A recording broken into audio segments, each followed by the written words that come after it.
South Korean archers won gold in the women's team event at the Paris Olympics, securing the top spot again for well over 3 decades.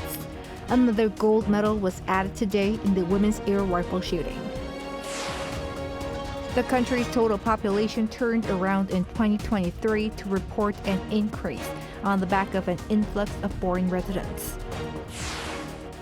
Israel launched retaliatory strikes against targets in Lebanon, blaming Hezbollah for a rocket strike on Saturday that killed 12 children and teens on a football field in the Golan Heights.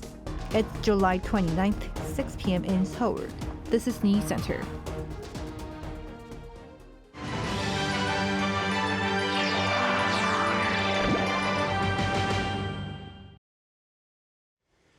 Thank you for joining us. I'm Yoon Jung-min. We start with Team Korea's achievements so far at the Olympics in Paris. For that, we connect with our sports editor, Paul Need.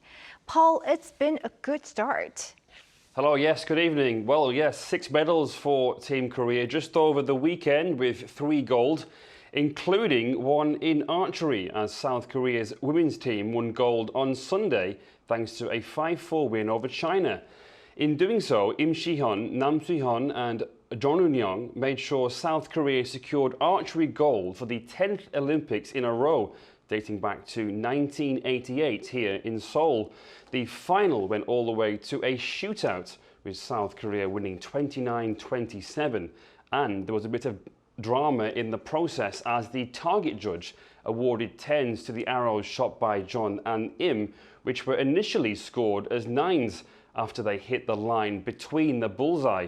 South Korea leads all countries in Olympic archery with 44 medals overall, including 28 gold.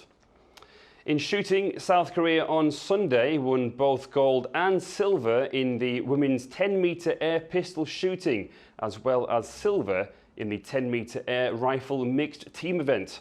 Oh Ye-jin won gold and Kim Ye-ji won silver, and both beat the previous Olympic record. 19-year-old Oh Ye-jin scored 243.2 points, while Kim Ye-ji scored 241.3. Park Ha-jun and Gum Ji-hyun teamed up to claim the silver medal in the 10-meter air rifle mixed team event on Saturday, which was South Korea's first medal of Paris 2024.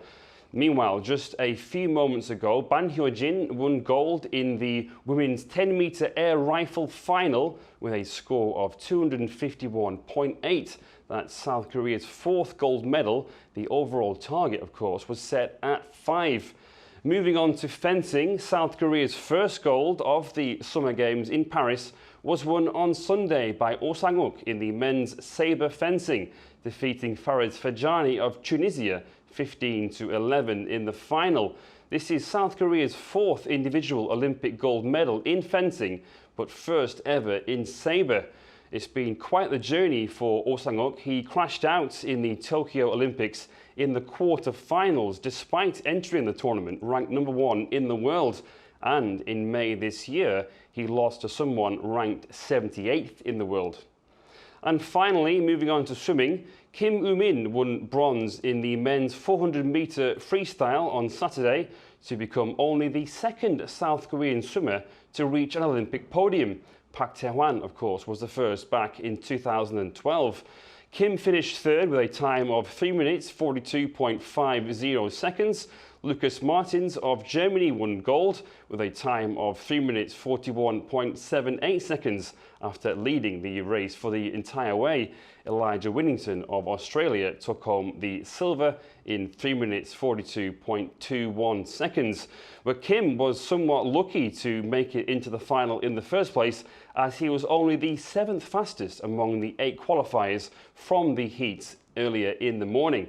All right, that's all for now. Let's have a look at the medal table and what's up next for Team Korea.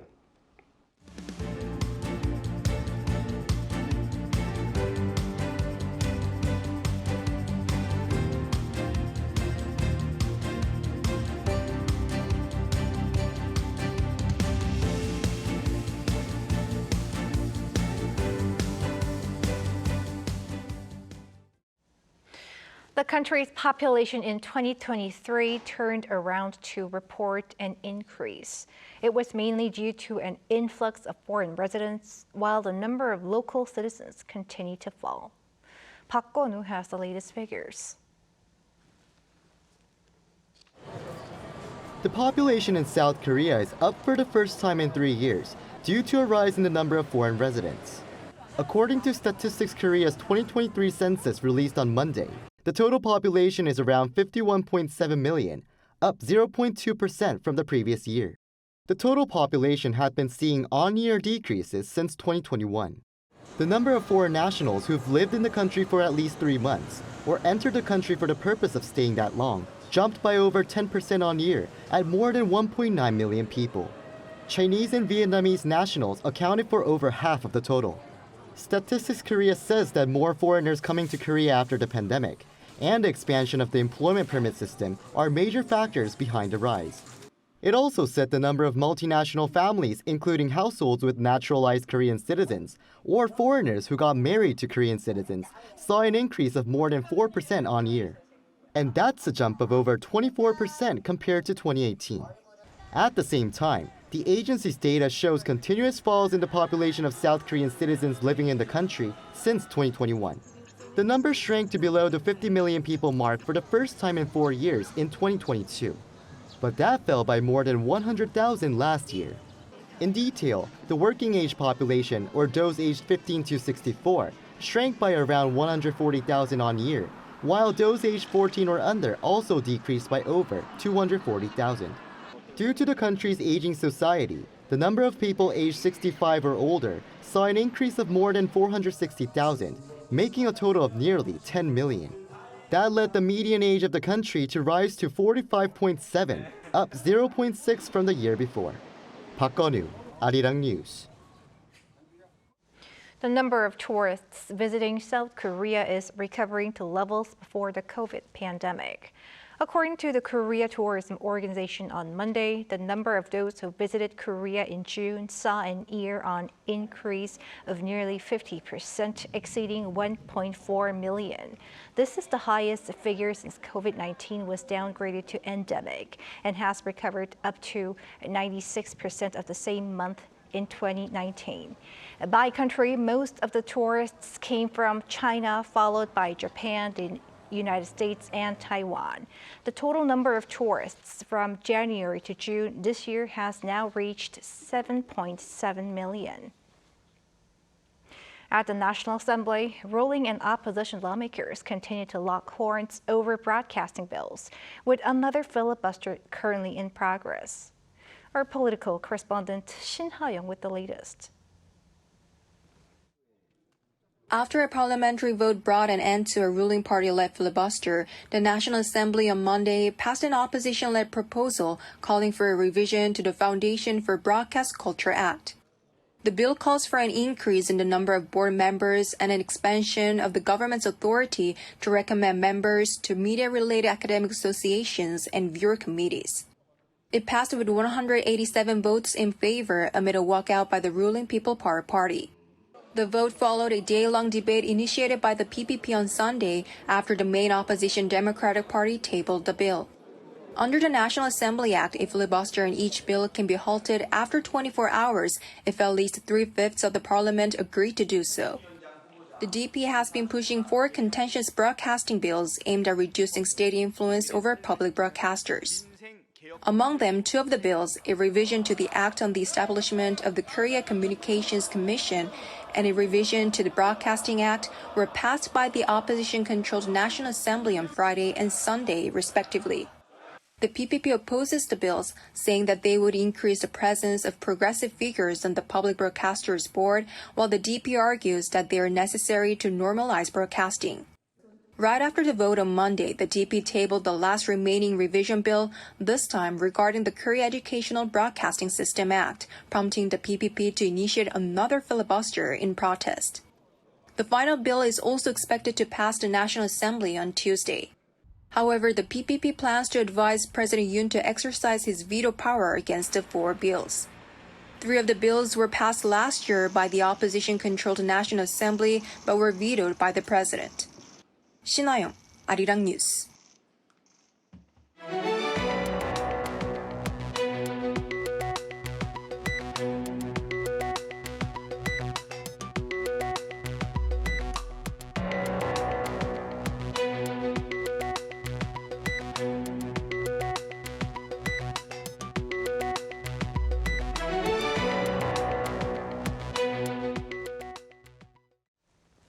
Israel targeted Hezbollah militants in Lebanon this past weekend in retaliation of an assault on a football field in the Golan Heights that killed a dozen Israeli youth.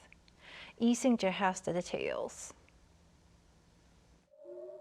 12 children and teens were killed when a rocket struck a football pitch in the Israeli-occupied Golan Heights on Saturday. While no one has claimed responsibility for the deadly attack, Israel was quick to blame the Lebanese militant group Hezbollah. The militant group said while it struck a military base in the region in retaliation for Israeli attacks in Lebanon, it was not behind the attack on the football pitch. Saturday's strike also marks the deadliest attack on an Israeli target since the start of the Israel-Hamas conflict in October. However, Israel was swift to respond, launching airstrikes against a number of Lebanese targets on Sunday. The Israel Defense Forces claimed it conducted airstrike against 7 Hezbollah targets deep inside Lebanese territory. No casualties have been reported yet. The United States was quick to condemn Hezbollah for the deadly football pitch attack. This includes U.S. Vice President Kamala Harris, who is said to be closely monitoring the situation. However, U.S. Secretary of State Antony Blinken, who supported Israel's rights to defend its people, also stressed that there shouldn't be an escalation of tensions. We're in conversations with the government of Israel, and again, I emphasize its right to defend its citizens and our determination to make sure that they're able to do that. But we also don't want to see the conflict escalate. We don't want to see it spread. That has been one of our goals from day one, from October 7th on. UN Secretary General Antonio Guterres also condemned Saturday's attack in Golan Heights while expressing his deepest condolences to the families of those who lost their lives and wished speedy recoveries to all those injured. However, the UN chief also stressed that all parties must exercise maximum restraint and avoid any further escalations. Golan Heights is a historically contentious region in southwestern Syria that also overlooks Lebanon and borders Jordan. The region was part of Syria in 1967 before Israel captured most of the area during the Six-Day War. It later fully captured and annexed it by 1981. However, the annexation by Israel has not been recognized internationally as Syria continues to demand its return. 이승재, Arirang News. Venezuela's electoral authority announced Monday that President Nicolás Maduro had won a third term, despite his opponents claiming there were irregularities during the election process. The country's National Electoral Council said Maduro won 51% of the vote, overcoming the main opposition candidate, Edmundo Gonzalez, who garnered 44%, explaining that the results were based on reports from 80% of the country's polling stations. But the opposition backing Gonzalez said there were violations during the election and that the results contradicted several exit polls which showed a win for Gonzalez. This is setting up a showdown between the opposition and the government. The NEC has yet to release the tallies from the nation's 30,000 polling booths. Defense ministers from Seoul, Washington, and Tokyo have set in stone a security framework on trilateral cooperation against regional risks to stability, including provocations by Pyongyang. Kim Jong-sil reports. Defense Minister Shin Won-sik met with U.S. Secretary of Defense Lloyd Austin and Japanese Defense Minister Minoru Kihara in Tokyo on Sunday and signed a memorandum that institutionalizes trilateral security cooperation amid growing threats posed by North Korea. We have signed the South Korea-US-Japan Security Cooperation Framework. This marks the first time in history that security cooperation between the three countries has been institutionalized. The Memorandum of Cooperation on the Trilateral Security Cooperation Framework aims to formalize high-level defense talks, information sharing, and trilateral exercises to contribute to peace and stability on the Korean Peninsula and in the Indo-Pacific region. The multi-domain trilateral exercise, Freedom Edge, will likely take place more often. In the meeting, the three defense chiefs recalled their commitment to strengthening their cooperation to deter nuclear and missile threats posed by North Korea. They also expressed serious concerns about the regime's growing military cooperation with Russia. In a situation where the rules-based international order is under threat, strengthening the security cooperation between South Korea, the US and Japan is not a choice but a necessity.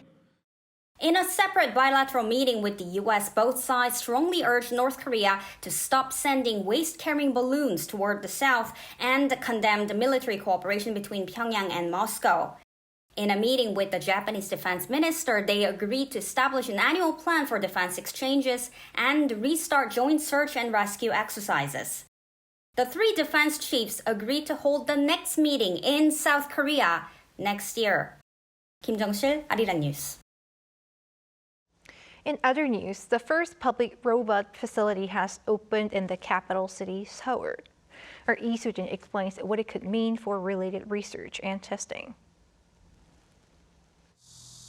We live in a day and age where humans are focused on building robots that can tackle labor shortages across different industries.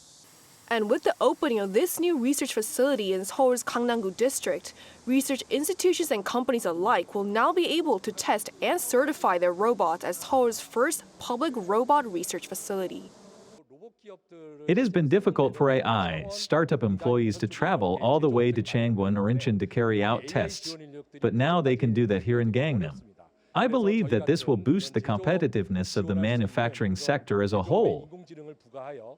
Businesses that are the backbone of the manufacturing sector, such as metal and car part manufacturing companies, have been losing steam due to their heavy reliance on skilled artisans, as many have begun to retire with no new workers to replace them. To assist these businesses, artificial intelligence is being used to train Meister robots to learn the skills of these artisans. This machine, for example, that was used by a skilled artisan for decades, has been transformed into a Meister robot that can do what the artisan did all by itself, based on data that was collected for 2 years. Even though the artisan is now retired, his knowledge of how much pressure must be applied to the polished rod can still be used. And research on cobots is also being actively carried out. Cobots enhance productivity by taking on repetitive tasks of sorting out different pieces of equipment into certain shapes and colors, thereby freeing up humans to carry out more complex tasks. But because cobots work in the same space as people, they are required to have safety certifications that were previously unable to be obtained domestically. The very first cobot certification system is now available. Before we had to pay a fee. That was usually quite large to a foreign company to get certified, but we can now certify our cobots in Korea. The district office expects this to further enhance research on cobots in the country. Continued support for robot development like this from the public sector will not only help smaller companies and manufacturing industries as a whole, but also help move Seoul closer to becoming a global hub for robotics. Lee Soo-jin, Arirang News. On the entertainment front, K-pop boys are dominating U.S. music charts and making new history as Stray Kids and BTS member Jimin's latest albums take up the top 2 slots on the Billboard 200. Moon Hye-jun has more. K-pop is breaking records on a US music chart, with boy group Stray Kids and BTS member Jimin's latest albums debuting atop the Billboard 200. Stray Kids' newest album, called 8, landed first place in the chart, which is the 5th time they've achieved such a feat. This makes them the first group ever to debut as number 1 with their first 5 charting albums, following Ordinary, Maxident, Rockstar and 5 Star. As of Sunday, according to Billboard's data provider Luminate, 8 topped the charts with 232,000 equivalent album units earned in the US in the week ending July 25th. This is also the biggest number of album units recorded for a K-pop album in a week this year. Of this figure, 218,000 units are album sales, which is the largest sales week for any K-pop album so far in 2024 and second only to Taylor Swift's The Tortured Poets Department. Earlier this month, the K-pop boy group also headlined one of the UK's biggest music festivals, the British Summertime Hyde Park Festival. The only other K-pop group to have surpassed more than 5 number ones on the Billboard 200 chart is K-pop sensation BTS, with one of its members also debuting at number 2 on the charts. Jimin's second solo album, Muse, earned the equivalent of 96,000 album units. This makes it the first time that the top 2 albums on the Billboard 200 are K-pop albums. Jimin is currently still serving his mandatory Korean military service obligations, but BTS members have been committed to releasing solo projects throughout their service. The Billboard 200 ranks the most popular albums of the week in the United States based on multi-metric consumptions as measured in equivalent album units. Units are made up of album sales, track equivalent albums, and streaming equivalent albums. 문혜련, Arirang News.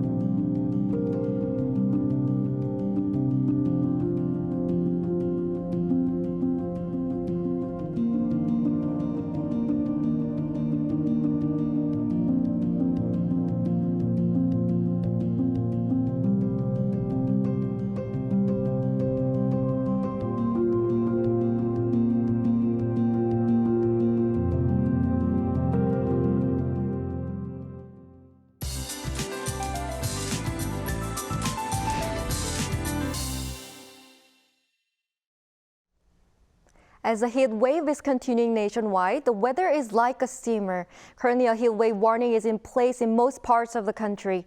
Seoul has been under a heat wave warning for 5 days. Tropical nights and scorching heat are expected to continue this week when August begins.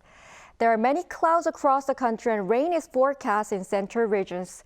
There are expected to be 30 millimeters in the Seoul metropolitan area and more than 30 in the northern parts of Chungcheongbuk-do province. Tomorrow, most areas will start off at least 24 degrees Celsius. Highs will move up to 31 in Seoul and Chuncheon, Daegu and Gyeongju, 36 degrees. It is expected to rain frequently in the Seoul metropolitan area and western parts of Gangwon-do province until the second half of the week. That's all for Korea. Here are the weather conditions around the world.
And that is Newscenter for tonight. Thank you for watching. A panel session coming up.